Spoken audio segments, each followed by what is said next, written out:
ആഹാരം കഴിച്ചോട്ടെ ആൾക്കാര്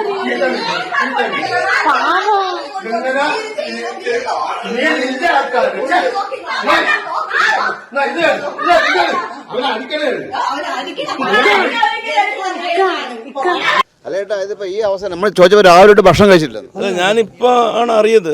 എന്നെ ഇപ്പൊ ആര് വിളിച്ചു പറഞ്ഞ കഴിഞ്ഞ 10 ദിവസം നമസ്കാരം, ഇത് കോരാണി അസംബ്ലി ബുക്കാണ്. എൻ്റെ കൂടെയുള്ള താഹിർ എന്ന വയസ്സായ ഒരു ചേട്ടനാണ്. 2 മക്കളുണ്ടെങ്കിലും ജീവിതത്തിൻ്റെ സായാഹ്ന കാലത്ത് ഒറ്റപ്പെട്ടു പോയ മനുഷ്യൻ.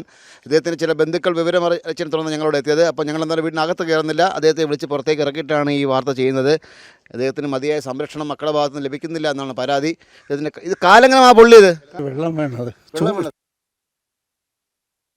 ആരുമില്ലായിരുന്ന സമയത്ത് ചൂട് വെള്ളം ഉണ്ടാക്കി അതിങ്ങനെ കൈ തട്ടി മൂട്ടി വീണു.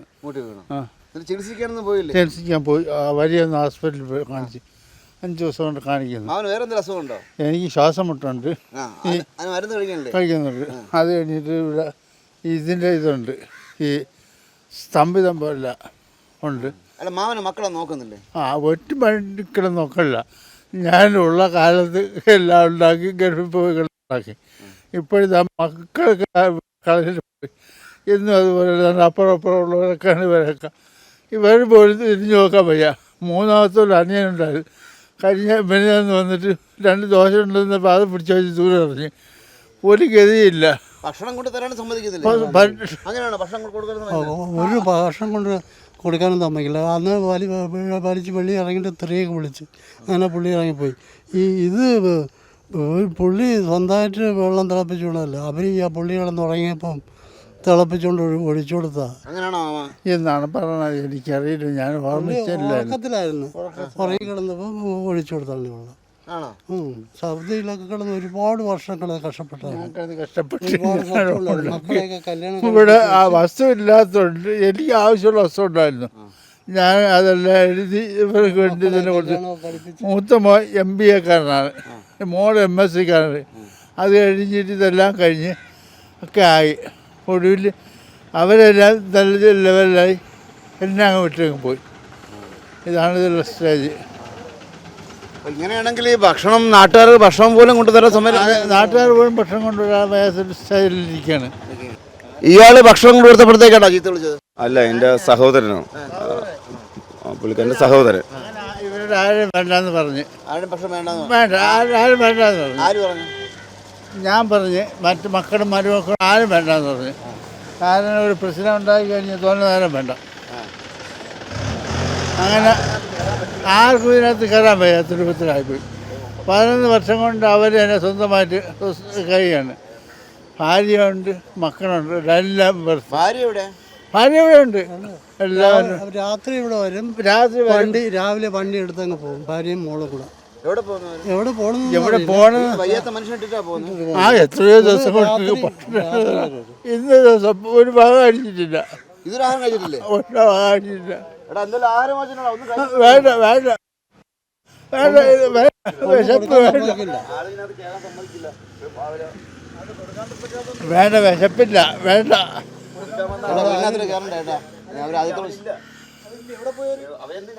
രാവിലെ അങ്ങ് പോകും. അതുകൊണ്ട് കൊണ്ട് ആക്കണം നമ്മൾ. അത് ഒരു 5 സെന്റ് ബസ്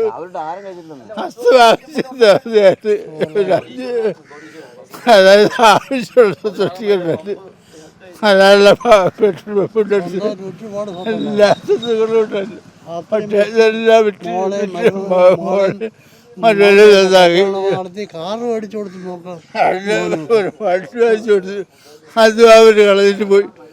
എല്ലാം തീർന്നെനിക്ക് എല്ലാം നഷ്ടപ്പെട്ടു. ചേട്ടാ അതെ, ഇതേ ആലുമ്പാ ചേട്ടാ, ഒന്ന് വന്നേ. നിങ്ങൾ നാട്ടുകാരല്ലേ, നമ്മളിവിടെ ഉള്ള ആൾക്കാരല്ലോ.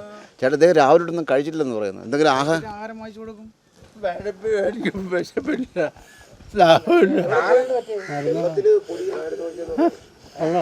വെള്ളം തിളപ്പിച്ച് ഞാൻ പറയുന്നു വെള്ളം തിളച്ച വെള്ളം വീണെന്ന് പറയുന്നു, ബാക്കിയുള്ളവർ പറയുന്നു ഉറങ്ങി കിടന്നപ്പോൾ തിളച്ച വെള്ളം കൊണ്ട് കാലിൽ ഒഴിച്ചെന്ന് പറയുന്നു. ഒഴിച്ചെടുത്തു. എനിക്ക് ഓർമ്മയില്ല. ഓർമ്മയില്ല ആരാണ് ഒഴിച്ചതെന്ന് പുള്ളി കണ്ടു. എല്ലാം കൂടെ എഴുതി കൊടുത്ത് പിന്നെ എന്നാണ് പറയണത്. അതുകൊണ്ട് അവരാരും വരില്ലെന്നാണ് പറയുന്നത്. എഴുതിയവർക്ക് കൊടുത്തെന്നാണ് പറയണത്. ആരെഴുതി കൊടുത്തത്? മോക്കും മോനും പേരനും പെമ്പർമാരും എന്നൊക്കെ എഴുതി വെച്ചിരിക്കുകയില്ല. ആര് വരത്തില്ല? ബാക്കിയുള്ളവരെ സഹോദരങ്ങളൊന്നും വരില്ല. അതെന്തായാലും മക്കൾക്ക് എഴുതി കൊടുക്കാനുള്ള സാധനം കൊടുത്താൽ പിന്നെ അവർ നോക്കണ്ടേ? ഇവര് നോക്കുന്നില്ലല്ലോ. മെമ്പർ ഇതിപ്പോ പഞ്ചായത്ത് ജാഗ്രതാ സമിതി ഉണ്ട്. അവർ പറഞ്ഞു ഇന്നലെ ജാഗ്രതാ സമിതി കൂടിയപ്പോൾ ഇങ്ങനെ പറഞ്ഞു ഇങ്ങനെ ഒരു സംഭവം നടന്ന്. അത് അപ്പം ഈ താഹിറിൻ്റെ അനിയൻ പറഞ്ഞ് ഞാൻ ഇപ്പം അങ്ങോട്ട് ചെന്നാൽ അയ്യോ ചേച്ചി എന്നാൽ അവൾ ചേച്ചിയെ കൂടെ എടുത്ത് ഇവൻ്റെ ഭാര്യ ഭയങ്കര നാക്കാണ്. ഭയങ്കര നാക്കും ചട്ടമ്പിയാണ് ഇത്തിരി.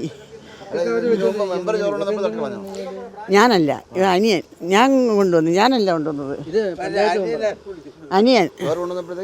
ചോറല്ല ദോശ. ഒരു ദിവസം രാവിലെ വന്ന് ഇവിടെ വന്നപ്പോൾ ചോദിച്ചു, രാവിലെ അല്ലേ വൈകിട്ടല്ലേ?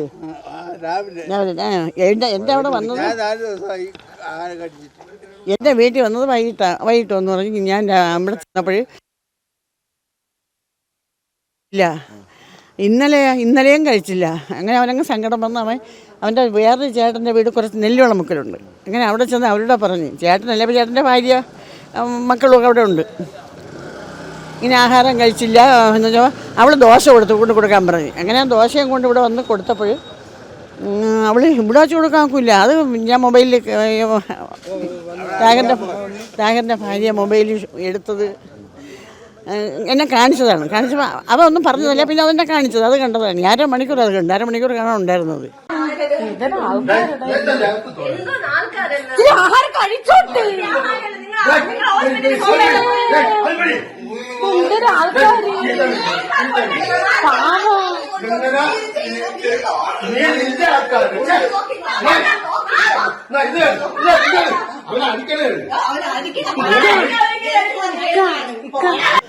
അവൻ ഇങ്ങനെ വായിൽ വെച്ചു കൊടുക്കും. അവൾ ഈ താഹിറിൻ്റെ ഭാര്യ കൈ കൊണ്ട് ഇങ്ങനെ അടിക്കും, തട്ടി മാറ്റും. അങ്ങനെ അടിച്ച് തെറിപ്പിച്ചുകൊണ്ടിരുന്നു.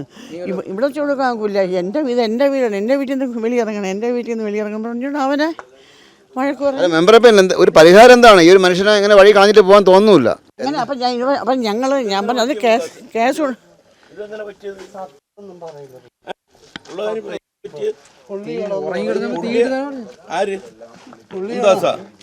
വെള്ളം പറഞ്ഞരുത്. മെമ്പർ എടുക്കാൻ നിങ്ങൾ എടുത്തോളൂ.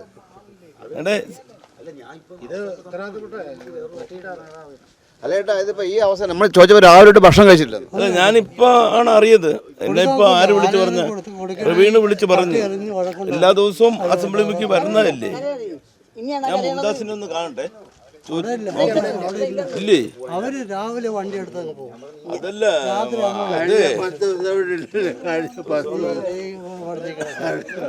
ആർക്ക് ഞാനും കഴിഞ്ഞ 10 ദിവസം അത് കുറെ കാലം അവളെ പഠിച്ചെന്ന് വരാത്തത്. അവള് എന്നെ ഓടിക്കും.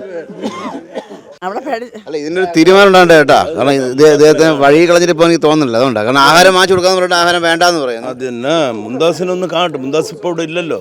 അവരെ അനിയനും ചേട്ടന്മാരും ഒക്കെ നല്ല സൗകര്യത്തിലുള്ളവരാണ് കേട്ടോ. നല്ല വേണ്ടുവോളം സ്വത്തൊക്കെ ഉള്ള ഒരു മനുഷ്യനായിരുന്നു. പക്ഷെ ഇപ്പം അങ്ങനെ ആ സ്ഥിതിയാണ്.